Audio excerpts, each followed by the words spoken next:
Uh-uh. Guys, it's Laura Adams. I'm a Silver Ambassador with Plexus Worldwide, and I am here with my 3 uplines. I'm so super excited. I've got Laura Houston, who is my personal sponsor. She is a Sapphire Ambassador. Then I have her sponsor, who is Shay Bosma, and she is also a Sapphire Ambassador, correct? Yes. And then Natalie, Knabe, who is Shay's sponsor, as well as a Sapphire Ambassador. All right, so we've got all 3 of the girls here, sorry. And they are going to help me give y'all some tips and pointers with answering some of the biggest questions and objections that we hear from potentials. So the first thing that we wanted to touch on was the question that we get, what is Plexus? All right, who's taking that? I'll do it. I always say it's a health and wellness product. It's a health and wellness company. And then I'll give my quick little elevator speech. And I just say, you know, their main product is the pink drink. And it was originally designed for those with type 2 diabetes. And it helps just get in and level out your blood sugar. And when your blood sugar is leveled, then your body just runs in sync. And so it helps with some of the cravings. And, you know, I'll talk a little bit about what it helped, you know, me achieve or what it helped me benefit from, whatever you want to say. And then I just shut up and let them start asking questions. Okay. And for those who don't know, what is an elevator speech? I just pretty much gave it to you. Just a quick. It's just like a quick little, like you only have a couple minutes in an elevator, or a couple seconds in an elevator, so that's an elevator speech. Really quick. People don't like to hear all the information. You might get really passionate and want to share everything, and they don't want to hear it. They just want to hear a quick little burst of something, probably a little something personal, like what it helped you with. If you know this person, and you know this person might be struggling with hormonal, you know, issues, or maybe has migraines or whatever, then you could throw something like that at them. But I always just stick with what it helped me with, and it resonates with them when it's talking about you, so to speak. I agree. When you tell your quick personal story and make it your own, then people are more interested instead of, oh, well, so-and-so, you know, it helps so-and-so with this. Mm-hmm. But yeah, it's more genuine and people feel like you're not trying to, quote, sell to them. You're sharing why you take these products and what they do for you, and it kind of brings it all together for them. All right. Next question that I had was, how does it work? And you mean the products or the business? Yeah, so if somebody, you know, you've got them, you know, interested, they ask you, okay, well, so what is this Plexus stuff? And then you answer it and they say, okay, well, how does it all work? Well, for me, typically the Slim or the pink drink is the most popular product, and it's what we sell most of. So kind of just what Natalie said is that it works by balancing your blood sugar. It depends on the situation. If I'm writing it out, say if somebody asks me on Facebook and I'm typing out a private message or a text, I go pretty detailed and tell them that the chromium in the pink drink helps lower and balance out blood sugars, and the alpha-lipoic acid helps with inflammation. So if I'm typing it all out, I say a lot. If I'm giving somebody kind of a quick elevator speech, then I just kind of go with the chromium. There's a chromium in the pink drink, which helps level out blood sugars. When your blood sugar is stable, then you snack less. Your everything starts working better. Your hormones become in balance, and just a natural side effect of that is usually weight loss. So if you guys have a different or better answer. And even sometimes I kind of, you know, when you go into start a conversation with somebody, you kind of know that you can cater it to them a little bit. So also going into the situation, if I, you know something ahead of time, I might, you know, say something a little bit different, but I can, you know, kind of cherry pick different products that I maybe want to talk about instead of going over all of them at one time. But, you know, what I like to do is, you know, just depending on what your health goals are, we have a system of products that can help, and I can help you, you know, decide and determine what you need to achieve your goals. Definitely. And I think you were there, but our last meeting that we did, you know, I sometimes throw in, you know, my son has diabetes, you know, just like what Shay says, if it's something, if we know going in what they're kind of looking for, then I can find out which which product and which ingredient is going to help them. So the two that I am most familiar with are the chromium, because my son has diabetes, and the alpha lipoic acid, because with the inflammation that helps with Sophie's Crohn's disease. So those are like the ones that I'm super familiar with and most passionate about.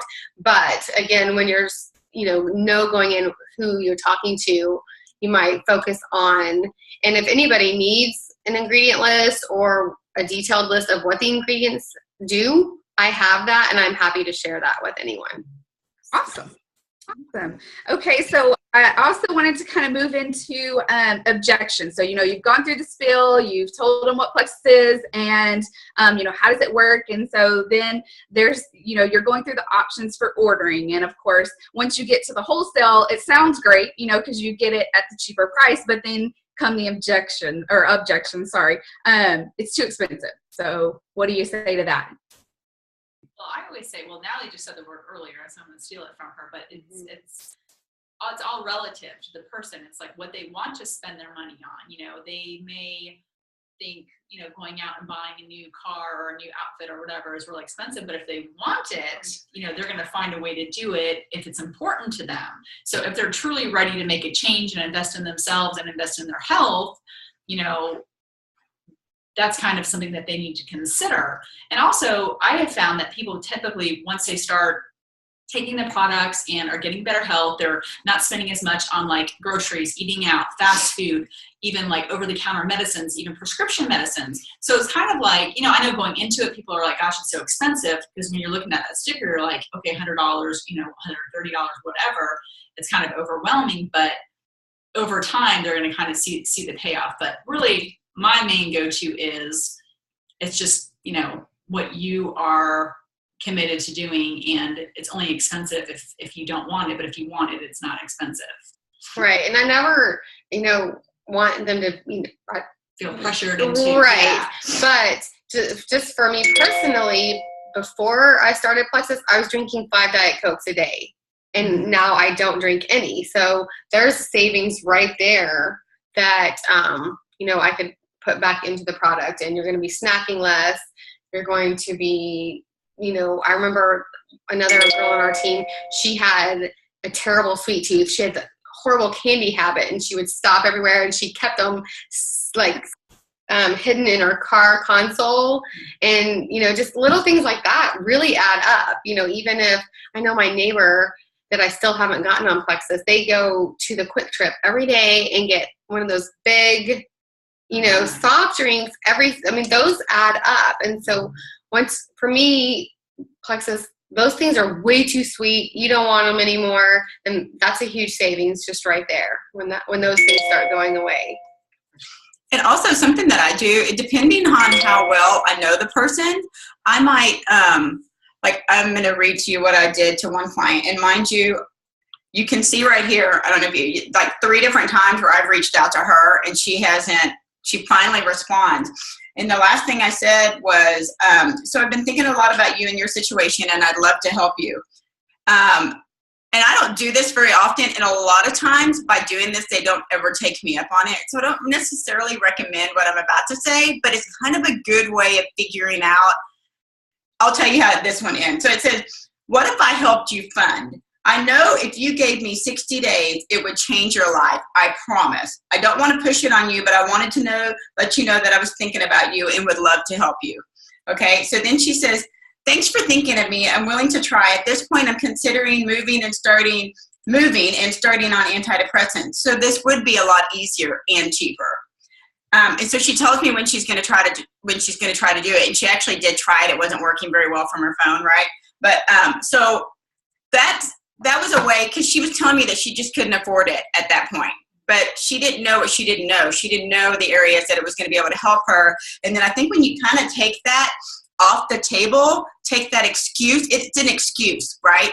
And what it is they're basically saying, I'm interested, just not now, is what they're saying with their excuse. And there's going to be a lot of them. There's going to be, I have to ask my husband, I'm going to just keep it real.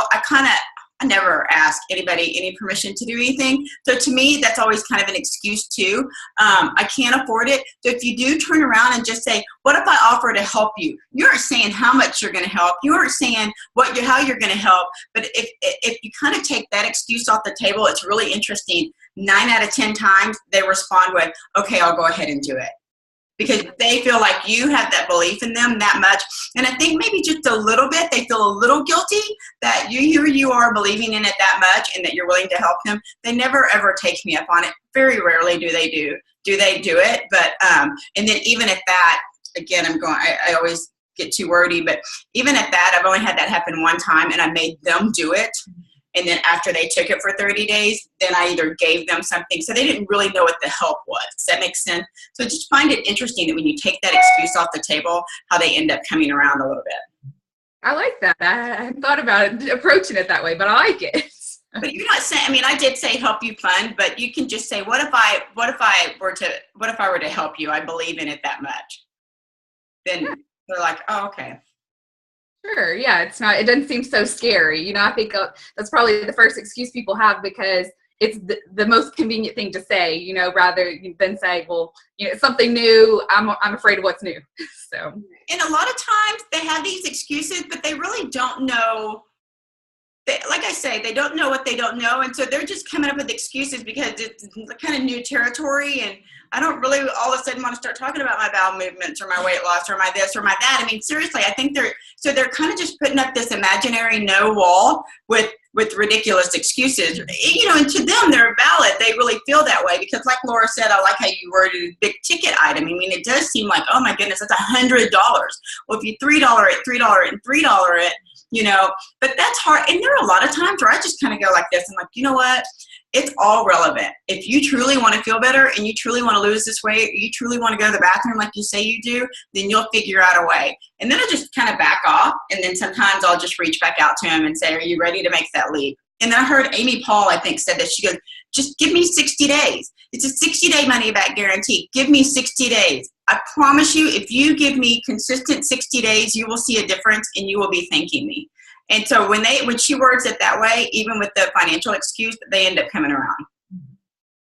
I like that. Awesome. They don't have anything to lose other than upfronting the money, right? And even starting off small, I mean, I know we keep referencing $100, but I mean, when I first tried it, I only bought a 7-day trial pack from Natalie. I did not buy. That's right. I didn't and not to sound, like if I wanted to spend the $100, I would have had that available. But I did not feel like, you know what, I'm going to try this. I don't think it's going to work because a lot of people just don't have the belief. Like, why would I spend $100 on something? I don't have the belief this is going to work, so it's a waste. But I was like, you know what? It's new. I'm going to try it. I'm going to help her out. I'm going to, order from her, help my friend. And then I ended up falling in love with it, and suddenly I can't live without it. So for me to spend, like, say, $20 on a trial pack to realize, and of course it's just the trial pack, and it wasn't, because now I can't live without the ProBio and the BioCleanse, but the Slim alone was enough to get me hooked to realize, well, wait a minute, okay. This is an investment, so. Right. And when people think that $20, it's much more doable. Oh, $20, sure, so, yeah. So, okay. So what about if somebody tells you, well, I'm not a salesperson. I can't join because I'm not a salesperson. Can we take this one? I love this one. Now, I do like sales. I enjoy for me, it's a little internal competition I have with myself. And more than anything, just like my dad, I'm going to go off-roading for a minute. My dad used to sell insurance, and they would call them, they called them something else, but I always heard it as trappers. And so he'd come home, and I was really young, and I'd go, did you trap him today? And he just thought it was so funny. Like, I was so excited when he signed up a new customer or whatever. So I kind of had that ingrained in me at a young age, but I'm also not willing to share things that I'm not passionate about. So, let's talk about Laura's jeans. I mean, I'm like, oh, those are amazing jeans. I really like your jeans. And all of a sudden she's telling me, oh, I got them, at Neiman's last call, blah, blah, blah. Because we already talked about it. I mean, this is an example. Or maybe somebody goes, I really like your eyelashes. Where did you get those? I tell them, and here's the thing, it really is selling. They just don't understand what selling is. So I don't try to sugarcoat it and say, you know what? It's not selling, it's just sharing. I tell them, I'm like, it is selling, but I give them an example. I'm like, so I really like your hairspray. Where did you get your hairspray? And I make them answer the question, and they start to get a little passionate about it. Or I might even say, what is your favorite beauty product? And I make them tell me about it. And then I go, you just sold me on that beauty product. And all you did was just share your passion. So once you have that passion for the products, it's easy. You want to tell everybody about it. So, that's another excuse. I love excuses because I kind of like to go, like just keep slashing them. But they are going to ultimately have to be a shares person. They're at least going to have to be able to share it. And, out of the three of us, some of us, like, Shay is probably a little bit more quiet and tame than I am, but we can still get the same response. Does that make sense? It's just she's gonna get quieter people wanting to ask her, or I'm gonna get the loudmouth, so to speak. So I think it is a sales position. I don't try to sugarcoat that, but I get them like by asking what's your favorite beauty product, and they will start to tell you, and they get pretty excited about it, and then I go, okay, you just sold me on that. That can work with anything, like your favorite restaurant or your favorite, hobby or your favorite, movie theater that you go to. Because once people are personally invested in something, then like she said, they become passionate about it. So the people that feel like I don't want to do Plexus because I'm not a salesperson, or I can't do Plexus because I'm not a salesperson, they have to find a part of Plexus that makes them passionate, that they want to share. And that's going to be different for everybody. Person A may have had tremendous weight loss, and they're like, oh my gosh, this has helped me so much. I want to help everybody else that needs to lose weight. Person B may suddenly have, good bowel functions and be pooping more regularly. So they're going to want to share that with everybody. But we should all know that even though what helps us, there are other things that help other people. And so we can share our personal stories passionately, but be listening for the stories in the background that how other people are helped also. I might say, well, hey, Plexus helped me with this, my mood and my hormones, but you know what? My mom, has type 2 diabetes, and she has had great success with, monitoring her, maintaining her blood sugar levels with a Slim, and she takes the block, and she also had hip surgery, and she takes the nerve support, and her pain is much, reduced, just using that. So you kind of have to be, not only a product of the product, but just find your passion. So find your niche with it, and then it's easy. Yes. So awesome. Well, and this is kind of I didn't prepare you off for this question, but Natalie, you talked about it the other night. Would you share just a fraction of what you said on the other call about sharing? You have to make yourself available. If they are an ambassador, for my team, if they want to build their business, they're going to have to make themselves available and share. Was that me that said that? Yeah. What was that? Was it Monday? Monday night. Oh my God. What call was it? Tara Penny's call. Oh, I did. Oh, I don't have my notes here in front of me. That was an awesome call. Y'all really should have been on. Yeah, we missed that call. Y'all missed that call. So I said I'm gonna have to make myself available, and people are gonna refresh my memory. Let's see. You said that if people don't know that you're available, they can't order from you, basically. Oh, okay. So basically, where I compared myself to Celeste. Yeah. Okay, I think that's how it started. Was I was one of her first 10 ambassadors to join her team, and for those of y'all watching that don't know Celeste, she's the top earner in the entire company. We grew up together, and so there are a lot of people, and I say this in front of her, there are a lot of people that might like me better, or maybe want to discuss their bowel movements with me more than they do her, but because they didn't know that I was an option, they didn't come to me. And that's the whole point, is you have to at least let them know that you're an option. And I didn't say this the other night, but I probably should have. Network marketing is all about relationships. So if we all three know the same person, they're going to go with which one of the three of us that they either A, see the most because we're convenient, B, we keep posting more on Facebook, so we're in their face more, or 3, they are more comfortable talking to Laura about type 1 diabetes or Crohn's than they are me. So it's all about relationships. And so, you know, I had a girlfriend join my team that we went to college together, and she said, I'm never going to get anybody. You already have the market. And several people that had already reached out to me ended up joining her team because they saw her at soccer practice. And so I told her, I said, you know, I've already planted the seed for you. We other plexus people had planted the seed for you. And so the minute, that's another excuse. Well, it's already saturated. No, it's not, because we have laid the foundation. We, as in other sharers of the product, salespeople or whatever, have already laid that foundation. And so then when that new person, say Susie, comes in and starts sharing about it, then she might share it with John, and John's like, oh yeah, I saw Laura posting about it. Okay, so then, you know, he didn't have really any major relationship with Laura, but now that Susie was doing it, he was like, oh, Susie's kind of validating what I've already seen and been a little curious about. Does that make sense? And so I really firmly believe that we are going to be the next pink Cadillac company, or, you know, maybe the next, I'm trying not to use the names of these big companies, but the one that, who's the football player that represents the one? Forever Care. Anyway, I think we're going to be like a big company like that. And I firmly believe that if we are not sharing these products with other people, somebody else will. And somebody will get in your backyard and be sharing it because you're sitting there with your mouth shut. And one of the best, I sat on my hands for probably 2 or 3 months. I wouldn't post.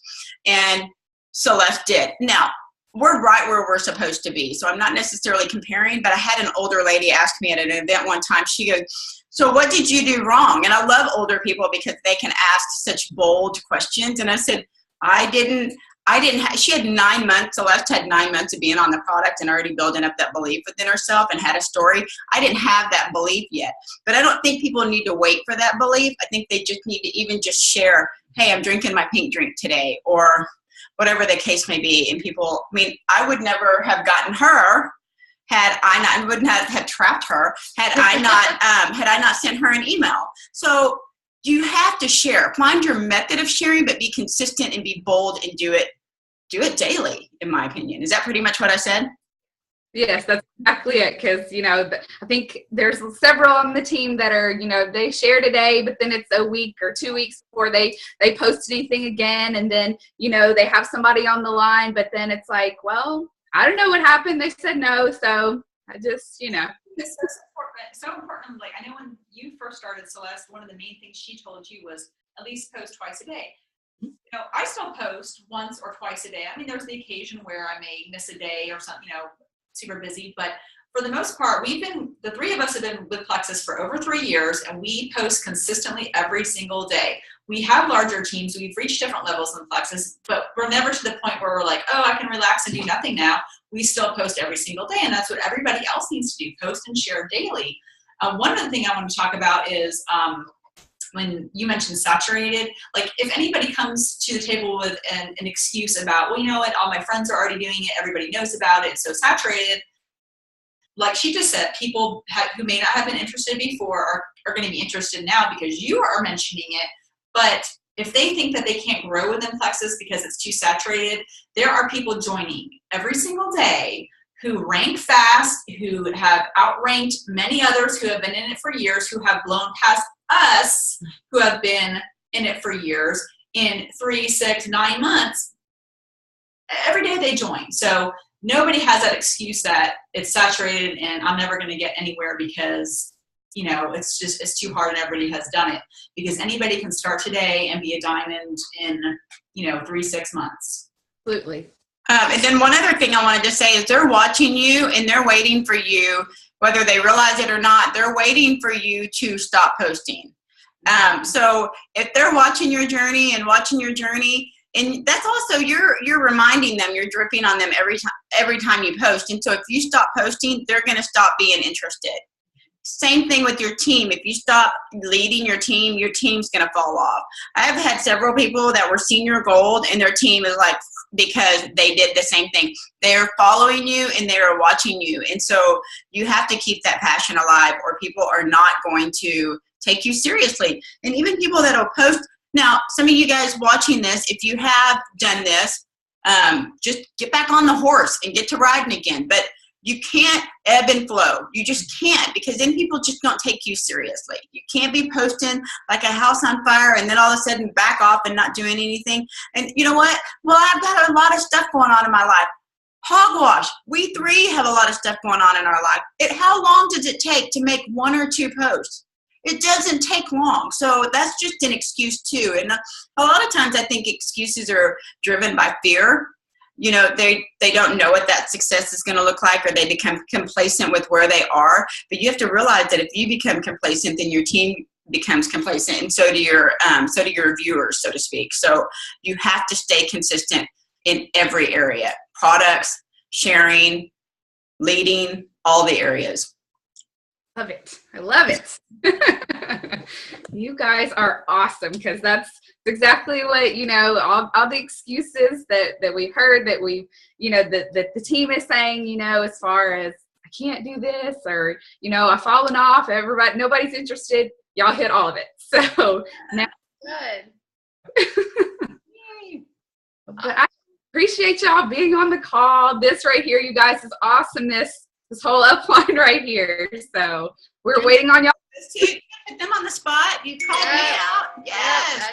That was on my mind. I still have my notes here from the call. So. Okay. I'm glad you reminded me what I said. All right. Well, thanks, Laura. Thanks for having us on. Yeah. Thank you. All right. Well, enjoy the trip. Thank you. All right. Have a good day. Bye.